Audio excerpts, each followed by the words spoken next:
या घडीला महत्त्वाची बातमी समोर येते। अजितदादा पवार संतोष देशमुख यांच्या गावी गेले होते तेव्हा वाल्मिक कराडची गाडी त्यांच्या ताफ्यात होती। त्यावरून आता आव्हाड यांनी सवाल उपस्थित केलाय। अजितदादा पवार हे काहीच खपून घेत नाहीत अशी त्यांची प्रतिमा आहे, मग त्यांना या गोष्टी कशा काय खपतात असा सवाल जितेंद्र आव्हाड यांनी ट्विट करत उपस्थित केलाय। पाहूया आपण नेमकं काय ट्विट करण्यात आलेलं आहे। अजितदादा जेव्हा संतोष देशमुख यांच्या गावी गेले होते तेव्हा वाल्मिक कराडची गाडी त्यांच्या ताफ्यात होती असा दावा आव्हाडांचा आहे। हे प्रकरण आता इतकं किचकट आणि किळसवाणं व्हायला लागलंय की सामान्य माणसांना राजकीय माणसांबद्दल शिसारी निर्माण झालेली आहे। अजितदादा हे काहीच खपून घेत नाहीत अशी त्यांची प्रतिमा आहे, मग त्यांना या गोष्टी कशा काय खपतात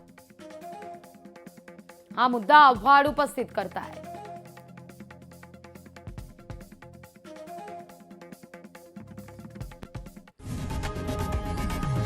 लोकशाही मराठी ऐका, पहा, जागरूक रहा।